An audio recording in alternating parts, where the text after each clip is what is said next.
안녕하세요. 저는 눈에 넣어도 안 아플 정도로 사랑스러운 소녀를 키우고 있는 할머니입니다.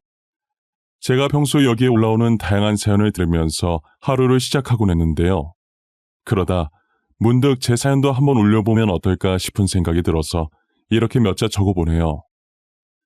제게는 기억 속에서 여전히 잊혀지지 않고 그렇다고 절대 잊어서는 안 될 사람이 한 명 있었어요.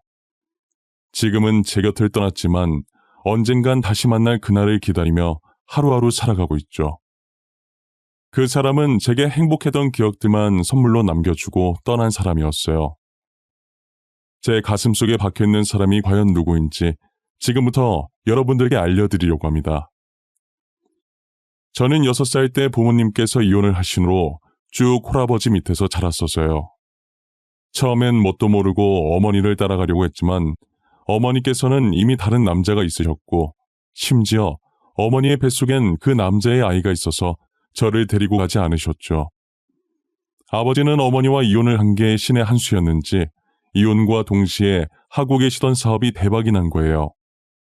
그래서 저는 아버지 덕분에 유년 시절을 부족함 없이 하고 싶은 것 하며 잘 보냈던 것 같아요. 중학생이 되었을 때 사춘기 시절 어린 마음에 부모님께서 이혼한 게 창피해서 숨기고 다녔었어요. 혹시나 부모님이 이혼하신 걸 친구들한테 들키게 될까봐 저희 집에 친구도 데리고 오지 않았었죠. 아버지는 제가 어떤 마음이고 어떤 행동을 하시는지 다 알고 계셨지만 모르는 척 해주셨더라고요. 제가 사춘기가 끝난 후에 뒤늦게 그 사실을 알고 죄송한 마음에 얼마나 많이 울었는지 몰라요. 어머니와 이혼하고 믿고 의지할 사람은 저밖에 없었을 텐데 저까지 혼자 남은 아버지를 창피해야 하니 저만 바라보며 살아온 아버지께서 혼자서 얼마나 속상했겠어요. 저희 아버지는 사업을 하셔서 주변에 능력 있고 괜찮은 여자들이 충분히 많았지만 혹여나 제게 상처가 될까 재혼도 하지 않고 홀로 저를 키워오신 분이세요. 그런 아버지의 마음을 늦게나마 알게 되었지만 꼭 제가 받은 사랑을 보답해야겠다는 생각이 들었어요. 저는 제 바람대로 아버지와 성격이 정말 똑 닮은 남편을 데리고 왔어요. 아버지도 남편이 제게 보인 모습과 본인에게 보인 모습을 보고 흔쾌히 사위로 맞으셨죠. 저희가 결혼할 당시 저와 남편은 집안 차이가 조금 많이 났었어요. 남편은 저희 집과 다르게 지극히 평범한 집안이었거든요. 그렇다고 아버지께서 집안 가지고 저희 결혼을 반대하고 그러시는 분이 아니셨어요.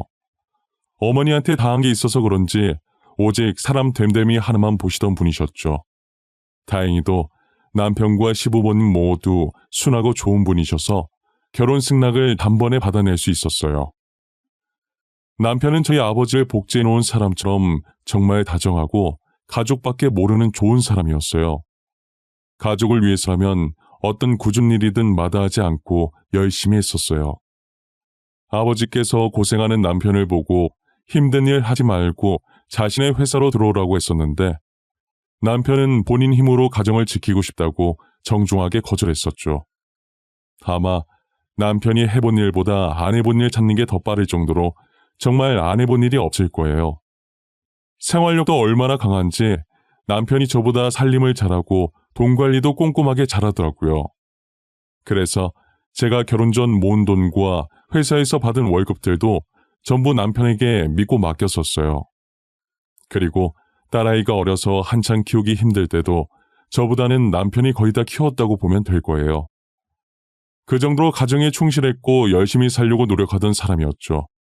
그러던 중 남편이 돈 봉투를 들고 오더니 저보고 백화점에 가자는 거예요. 여보, 지금 당장 옷 챙겨. 우리 아버님 선물 사러 백화점에 가자. 내일도 나랑 갈 곳 있어. 우리 지금보다 더 큰 집으로 이사할 거야. 갑자기 그게 무슨 말이야? 더 큰 집으로 이사 가다니? 그리고 손에 든 돈은 또 뭔데? 당신 혹시 로또 냈어? 로또보다 더 대단한 거야. 나 친구 따라 속는 셈 치고 부동산 투자했었거든? 그런데 우리가 투자했던 게 대박 친 거야 글쎄. 우리 이제 돈방석에 앉는 거지. 당신 이제 일 안 해도 돼. 뭐? 근데 당신 돈이 어디 있어서 투자를 해? 설마 우리가 그동안 모았던 걸로 투자한 거야? 당신 지금은 잘 돼서 다행인데 만약 투자 망해서 돈 날렸으면 어쩔 뻔했어. 남편은 괜찮은 투자권 들어왔다는 친구 말을 듣고 반신반의했었는데 친한 친구라 속는 셈 치고 저 몰래 그동안 모은 돈을 올인해서 부동산 투자했는데 그게 대박을 친 거예요. 속는 셈 친 것 치곤 많이 투자한 거긴 한데 투자하면서 느낌이 되게 좋았다고 하더라고요. 정말 대박 나서 다행이지 아니었으면 남편은 이미 제 손에 맞아 죽었을 거예요. 남편은 싱글벙글 웃으면서 드디어 친정아버지께 값비싼 선물을 할 수 있게 되었다고 좋아하더라고요. 그 모습이 어찌나 순수하고 아이 같던지 덩달아 저까지 웃음 짓게 만들었어요. 남편은 시부모님보다 저희 아버지 선물을 먼저 사들고 뿌듯한 표정으로 친정에 방문했어요. 아버지께서는 남편에게 선물을 받으시면서 부동산 투자 위험한 거라고 돈맛 봤다고 또 하려고 하지 말고 처음이자 마지막으로 값진 경험했다는 생각하라고 신신당부하셨어요. 아버지 말이라면 죽는 신용도 하던 남편이라 알겠다고 다시는 안 하겠다고 했죠. 남편은 제게 더 이상 힘들게 일하지 말고 생활비 줄 테니까 집에서 아이 키우면서 쉬라고 하더라고요. 저는 남편 말대로 일을 그만두었고 남편은 돈이 많아졌다고 해서 일을 게을리하지 않았어요. 그리고 주변에서 한순간에 큰돈 만지면 사람이 변하길래 저도 남편이 변할 줄 알고 늘 긴장 상태로 살았는데 남편은 몇 날 며칠이 지나도 평소와 변함이 없더라고요. 오히려 전보다 더 열심히 살고 가정에 충실했어요. 왜 그렇게까지 하냐 했더니 갑자기 가지게 된 돈이 언제 또 갑자기 사라질지 모른다는 생각을 늘 한다고 그래서 모든 일에 게을리하지 않고 열심히 한 거라고 하더라고요. 남편과 살면 살수록 본받을 점이 한두 개가 아니었어요. 딸이 크면 제 성격보다는 남편 성격을 많이 닮았으면 좋겠다고 생각한 적도 있었죠. 하지만 제가 이 생각을 한 지 불과 3년 만에 남편은 점점 변하기 시작했어요. 정확히 남편이 변하게 된 건 저희 아버지 회사에 적신호가 들어오면서부터인데요. 한때 잘 나가던 저희 아버지 회사도 IMF를 피하지 못했어요. 급격히 경기가 어려워지면서 아버지 회사는 점점 망해가는데 아버지께서 하락세 타고 있던 초반에 지금 그만두지 않고 계속 회사를 붙잡고 있다간 부도가 날 거란 걸 예상하셨었나 봐요. 아버지께서는 더 큰 빚이 생기기 전에 일찌감치 손을 떼서 큰 피해는 없었지만 다른 사업을 하던 아버지 친구분은 끝까지 놓지 못해서 결국 집 잃고 가족도 뿔뿔이 흩어지셨더라고요. 아버지는 그동안 큰아버지 통장에 따로 모아놨던 돈을 투자자들에게 전부 돌려드렸고 친정집까지 팔아서 남은 직원들 월급을 챙겨주셨어요. 아버지는 빚을 다 갚고 겨우 몇 푼 정도 남아있는 돈으로 쓰러지기 일보 직전인 집을 구해 들어가셨어요. 궁궐같이 큰 집에 살던 아버지였는데 이렇게 조그만 집에 있는 걸 보니 마음이 너무 안 좋더라고요. 아빠, 너무 걱정하지 마. 김서방이 꼭 아빠 도와줄 거야. 알잖아, 우리 김서방 돈 많은 거. 그러니까 조금만 여기서 버텨줘. 우리가 금방 다시 올게. 알겠지? 딸, 나는 괜찮아. 살면서 이런 집 언제 살아보겠어. 나는 진짜 괜찮으니까 신경 쓰지 마. 아빠 금방 일어설 거야. 우리 딸, 아빠 믿지? 당연히 믿지. 딸인 내가 아니면 누가 우리 아빠를 믿겠어. 나는 언젠간 아빠가 다시 예전처럼 일어날 수 있을 거라고 믿어. 저는 모든 것을 잃고 한없이 초라해진 아버지를 껴안고 펑펑 울었어요.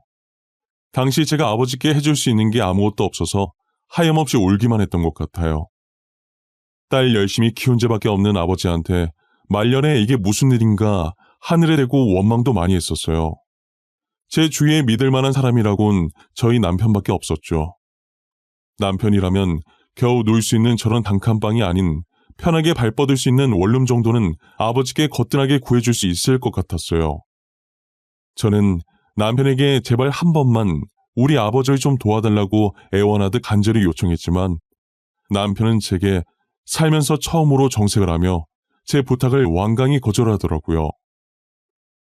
여보, 우리 아빠 한 번만 도와주면 안 될까? 그동안 아빠 혼자서 나 키우느라 많이 힘드셨어. 같이 살면서 내가 모은 돈 있으니까 제발 한 번만 도와줘, 응? 방금 뭐라고 하는 거야? 나보고 장인어른 집을 해달라는 거야? 당신이 그동안 나한테 돈을 주면 얼마나 줬다고 장인어른 집을 해달래? 차라리 벼룩의 간을 빼먹어. 여보, 왜 그래? 당신 이런 사람 아니었잖아. 갑자기 무섭게 왜 그래? 설마 지금까지 우리 아빠 돈 보고 나한테 잘해줬던 거야? 지금 우리 집 망해서 이런 거냐고. 잘 안 해. 이제라도 알아서 다행이다. 그동안 당신 집안 눈치 본 거 생각하면 아유, 그러니까 당신도 쫓겨나기 싫으면 앞으로는 눈치 챙기면서 살아. 알겠어? 당신이 어떻게 그럴 수 있어? 우리 아빠 당신을 얼마나 좋아했는지 알잖아. 당신이 제일 잘 알면서 우리한테 어떻게 이럴 수 있냐고. 어디다 대고 소리를 질러. 사태 파악이 안 돼? 너도 이 집에서 쫓겨나고 싶나 보지? 내가 지금 너랑 이혼 안 하고 생활비 주는 것만으로도 감사하게 생각하며 살아. 알겠어? 하루아침 사이에 평소 다정하고 저밖에 모르던 남편의 모습은 온데간데 없었어요. 남편이 그동안 저희 집안 돈 때문에 눈치 보고 살았다는 말이 믿겨지지 않았어요. 정말 친아버지처럼 잘 챙겨줬던 남편인데, 저희 아버지 일이라면 자다가도 벌떡 일어나던 남편인데, 아무리 생각해봐도 한순간에 저렇게 돌변한 이유를 도무지 모르겠더라고요. 아버지가 저렇게 된 게 자기 딴에는 속상해서 괜히 저한테 화풀이 하는 거라고 합리화하고 있었거든요. 그래서 시간이 조금 흐르면 다시 예전 모습으로 돌아올 수 있을 줄 알았어요. 하지만 남편은 날이 가면 갈수록 난폭해지기 시작하더라고요. 제게 폭언은 기본이고 이제는 제 화에 못 이겨 집안에 있는 물건을 벽에 던지기 일쑤였죠. 매일 자기 품에 끼고 살 정도로 그렇게 이뻐하던 딸에게는 눈길조차 주지 않더라고요. 딸이 아빠한테 안아달라고 하면 쳐다도 보지 않고 안방으로 들어갔어요. 그리고 저는 이미 남편과 각방을 쓴 지 오래됐고요. 저희 사이가 틀어진 뒤로 남편이 생활비는 제때 주긴 했지만 더러워서 쓰기 싫더라고요. 제 힘으로 생활하고 제 힘으로 아이를 키우고 싶어서 그만뒀었던 일을 다시 시작했어요. 경력 단절이라 회사에는 못 들어갔지만 집 근처 식당에서 일을 할 수 있게 됐어요. 아이는 혹여 제가 없을 때 무슨 일이라도 당할까봐 시어머니께 맡겨놨었죠. 제가 시어머니께 대충 상황을 설명했기에 단번에 아이를 봐주겠다고 하시더라고요. 아이를 데리러 갈 때마다 시어머니께서는 뭔가 할 말이 있는 듯한 표정으로 저를 보셨었지만 저는 시어머니께서 먼저 말을 꺼내시지 않길래 따로 묻거나 하진 않았어요. 그런데 한 번은 똥 마려운 강아지 마냥 안절부절 못하고 저를 쳐다보시더라고요. 어머님, 저한테 할 말이 있으시죠? 얼마 전부터 계속 할 말 있는 것처럼 저 쳐다보시는데 무슨 말이 하고 싶으신 거예요? 저는 괜찮으니까 망설이지 말고 말해보세요. 아가, 우리 아들 때문에 힘들지? 내가 사과한다고 해봤자 당사자가 아니라 용서가 안 되겠지만 우리 아들 너무 미워하지 마. 정말 불쌍한 애야. 할 수 있는 말이 이거밖에 없어서 정말 미안해. 어머님은 제가 믿지 않으세요? 보통 시어머니들은 아들 욕하는 며느리 싫어하시던데 어머님은 저를 싫어하시긴커녕 항상 같이 화내주시고 안아주시잖아요. 내가 왜 널 미워해? 그냥 불쌍할 뿐이지. 너나 지혁이나. 너도 알잖니? 지혁이 녀석 원래 저런 애 아닌 거. 누구보다 잘 알죠. 그래서 더 답답해요. 남편이 원래 안 그랬던 사람인 거 아니까. 어쩌다 저렇게 변했는지 어머님은 모르시는 거죠? 모르지. 내가 어떻게 알겠어? 그런데 아가, 혹시 나랑 약속 하나만 해줄 수 있겠니? 훗날 나중에 과거를 돌이켜볼 때 말이다. 그때 우리 아들 지금 모습은 잊고 꼭 좋은 모습만 기억해다오. 시어머니께서는 살짝 눈물을 머금은 표정을 하시고 제게 남편의 좋은 모습만 기억해달라고 하시는데 그때 시어머니 얼굴이 너무 슬퍼 보여서 아무런 대답을 못했었어요. 당시엔 남편이 뭐가 이쁘다고 좋은 모습만 기억해달라고 하시는 건지 도무지 이해가 안 갔었는데 한참 지난 지금에서야 돌이켜보니 그 말의 뜻이 무엇이었는지 알겠더라고요. 그때 시어머니께서 제게 무언가를 숨기고 있었던 게 분명했는데 더 캐묻지 않았던 게 너무 후회돼요. 계속 캐묻고 진실을 알아냈다면 남편의 마음을 이해해 보려고 노력했을 텐데 싶었죠. 제가 남편과 이혼을 해야겠다고 굳게 다짐했던 적이 있었어요. 남편이 항상 화내고 벽에다 물건 던지고 했지만 집을 나가진 않았었거든요. 그런데 점점 퇴근 시간이 늦어지고 외박하는 일도 잦아지더라고요. 게다가 엄청 미세하긴 하지만 여자 향수 냄새까지 느껴지는 게 이건 무조건 외도라고 생각했죠. 남편이 잘 때 몰래 핸드폰을 훔쳐봤는데 외도 증거라곤 찾아볼 수가 없었어요. 원래도 깔끔했던 사람이라 증거까지 깔끔하게 지운 것 같아서 더 화가 났어요.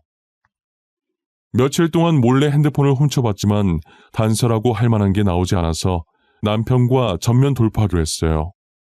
역시나 남편이 퇴근 시간 한참 지나서 집에 들어왔길래 자켓 냄새부터 확인했는데 제가 예상한 대로 저번에 맡았던 향과 같은 여자 향수 냄새가 나더라고요. 이거 뭐야? 자켓에서 왜 향수 냄새가 나? 당신 도대체 뭐하다 오는 길인데? 매일같이 뭐하고 오길래 똑같은 여자 향수 냄새가 옷에 배어있냐고. 알면서 뭘 물어. 남자 옷에 여자 향수 배이는 거 하나밖에 더 있어? 너 밤마다 내 휴대폰 봤잖아. 의심돼서 본 거 아니야? 내가 그동안 모를 줄 알았지? 당신 진짜 뻔뻔하다. 와이프 몰래 바람 펴놓고 뭐가 그렇게 당당한 건데? 내가 이런 사람이랑 같은 공간에 숨 쉬면서 살았다는 게 너무 소름 끼치고 무서워. 그렇게 소름 끼치면 당장 이 집에서 나가던지. 나도 이제 편하게 살고 싶다. 너가 나가주면 더 이상 눈치 볼 필요 없고 만나고 싶은 여자도 마음껏 만나고 좋지 뭐. 저는 남편의 말에 화가 나서 말은 안 나오고 온몸이 떨리면서 눈물이 차오르는 거예요. 바람 핀 것도 모자라서 사람이 어떻게 저리도 뻔뻔하게 나올 수 있냐고요.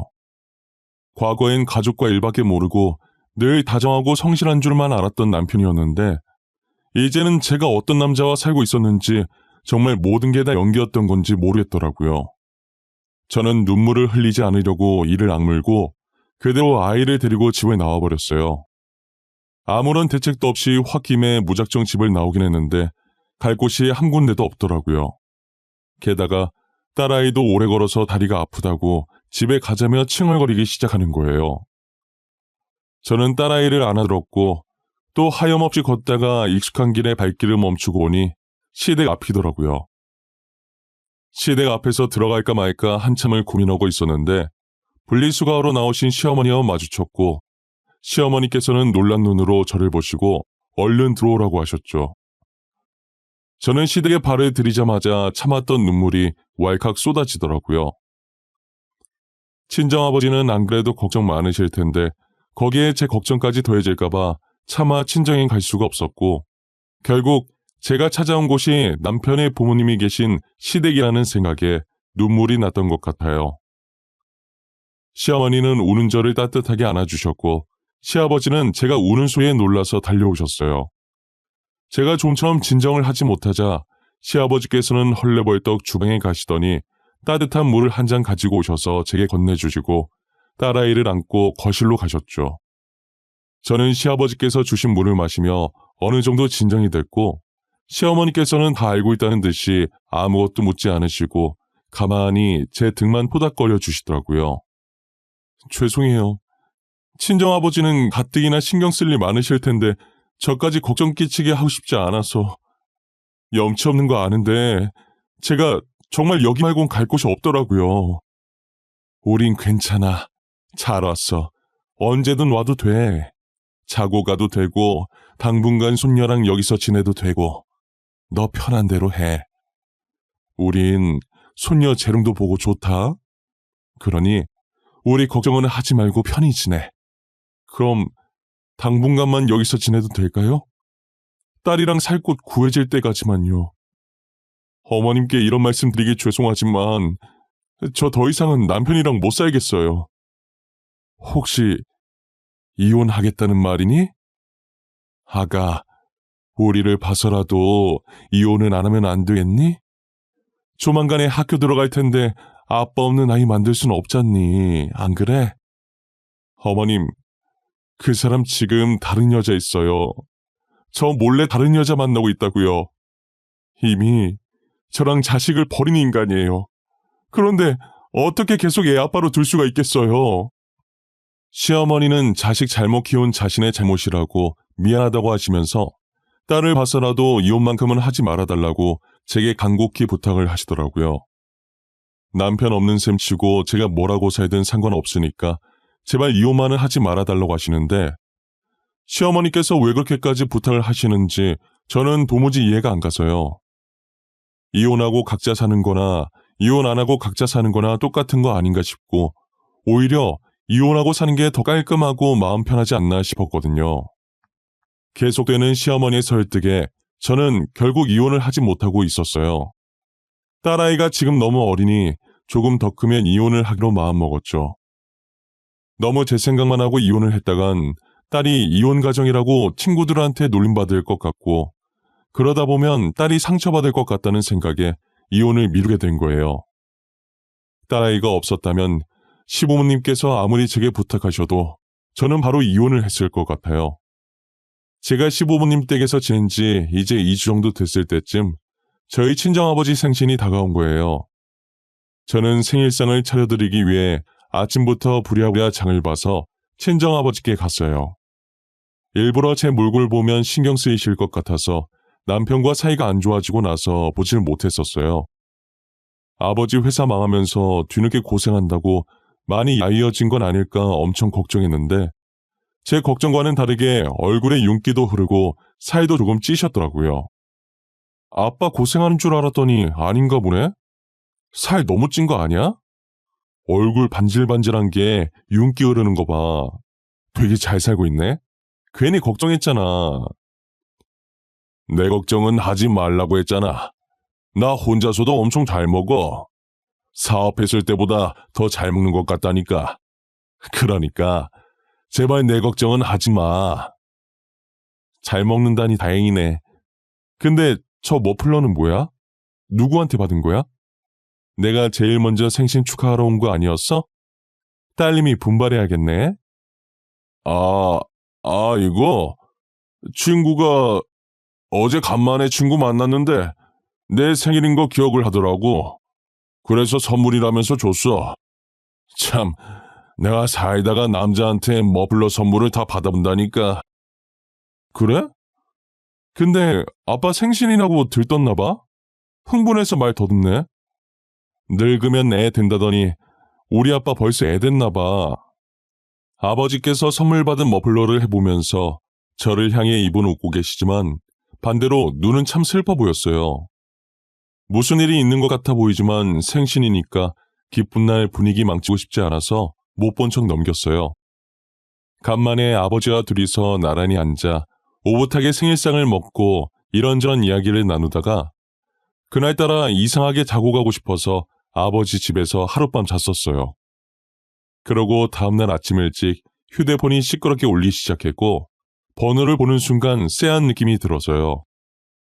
조심스럽게 전화를 받았는데 스피커 너머로 다급한 여자의 목소리가 들리더라고요. 제게 전화를 건 사람은 대학병원 간호사였고 남편이 지금 의식을 잃은 채 구급차에 실려왔는데 상태가 심각해서 위급한 상황이라고 하는 거예요. 저는 그 말을 듣고 놀란 나머지 신발도 제대로 신지 못하고 택시를 잡아서 바로 병원으로 향했어요. 병원에 도착하자마자 급하게 아무 간호사나 붙잡고 남편 어디 있냐고 했는데 지나가던 다른 간호사가 남편 이름을 듣고 아내분이시냐면서 저를 끌고 가더라고요. 저는 한 침대 앞에 도착했고 침대 위에는 하얀 천에 덮여있는 한 남자가 있었어요. 간호사는 제게 남편이 암 말기였고 제가 도착하기 직전에 사망했다고 하더라고요. 사망한 지 얼마 안 되어서 지금 말하면 남편이 들을 수 있을 거라고 말해보라는데 입이 안 떨어지는 거예요. 말을 못하고 주춤거리는데 곧이어 시부모님께서 도착해 하얀 천에 덮인 남편을 보고 대성통곡을 하셨죠. 시어머니는 한참을 울다가 쓰러지셨고 저는 꿈일 거라고 아니라고 되뇌면서 병원을 나왔던 것 같아요. 저는 곧장 저희가 살던 집으로 향했고 아무도 없는 텅 빈 집에서 꽤 오랫동안이나 남편 이름만 외치면서 여기 있는 거 다 아니까 장난 그만 치고 나오라고 소리쳤던 것 같아요. 아무리 불러도 남편의 대답은 들리지 않았고 저는 힘없이 그 자리에 주저앉아 버렸죠.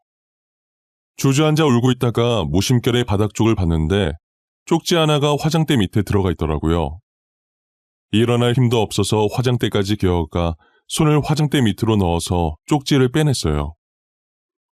꼬깃꼬깃한 쪽지를 펴니 삐뚤빼뚤한 남편 글씨체가 한 페이지 가득 차 있더라고요. 죽기 전 고통을 참아가며 펜을 쥐고 써내려간 제게 남긴 마지막 편지 같았어요.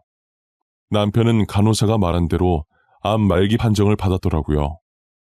그가 암 판정을 받은 날짜는 저희 아버지 회사가 망한 날이었어요. 남편이 이제껏 제게 했던 행동들은 일부러 자신한테 정을 떼게 하려고 한 것이었죠. 아버지가 잘 지낼 수 있었던 것도 남편이 그동안 아버지 생활비까지 계속 대주고 있었던 거예요. 집해지면 자신이 도와준 게 티가 날까봐 생활비라도 보탠 거라고 하더라고요. 시부모님께도 저희 아버지께도 암 사실을 밝히고 저한테는 비밀로 해달라고 한 거예요. 전날 아버지께 머플러 선물해줬던 사람도 남편이었죠. 그 와중에 아버지 생신은 축하해드리고 갈 수 있어서 다행이라고 적어놔더라고요. 제가 그 부분을 읽고 얼마나 울었는지 아무도 모를 거예요. 남편은 죽기 전날까지도 저희 아버지와 제 걱정뿐이어서요.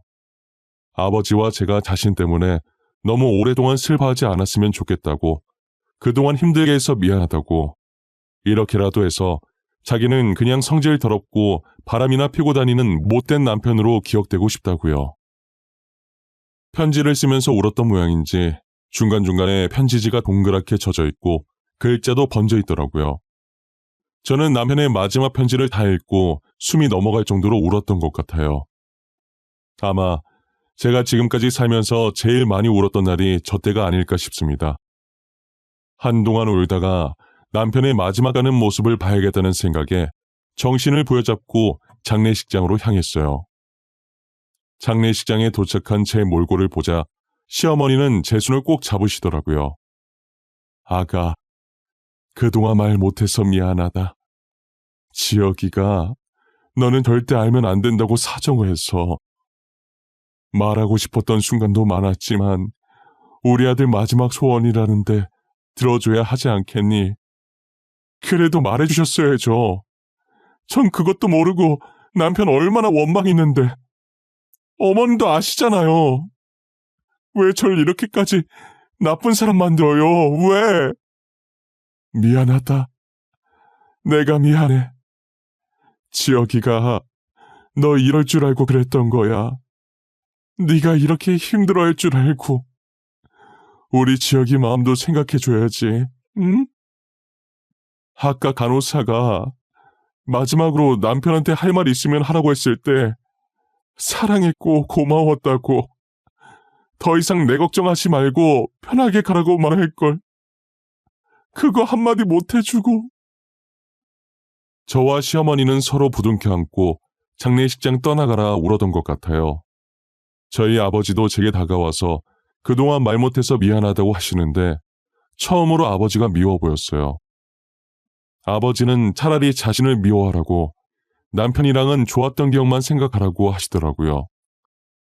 저는 남편이 남긴 편지를 보는 순간 안 좋았던 기억은 다 잊은 상태였어요.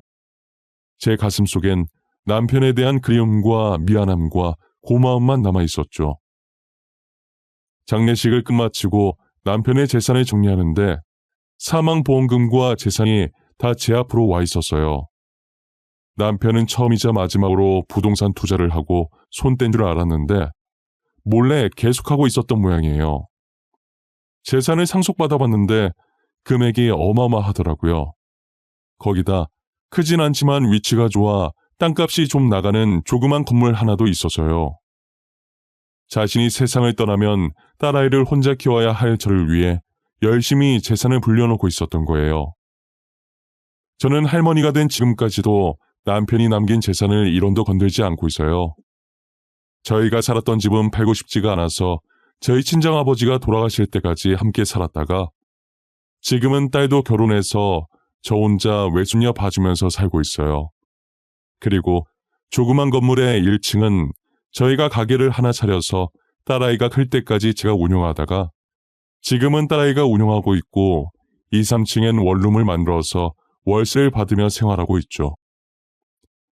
저는 아직도 저의 결혼 사진을 침대 옆 협탁에 세워놓고 날마다 사진을 보면서 이야기를 나눠요. 왠지 남편이 제 옆에서 제가 하는 얘기를 듣고 있을 것만 같거든요. 벌써 20년이 넘게 흘렀는데 여전히 다정하고 성실했던 남편이 생각나서 너무 그립고 보고 싶어요. 훗날 남편과 다시 만나게 되는 날이 오면 잊으라고 했는데 왜 안 잊었냐면서 남편한테 혼날 것 같아요. 그래도 자신을 미워하지 않고 좋은 추억으로만 기억해줬다고 내심 고마워하겠죠. 지금까지 저의 긴 사연을 들어주셔서 감사합니다. 다들 건강하시고 행복한 하루 되시길 바랄게요.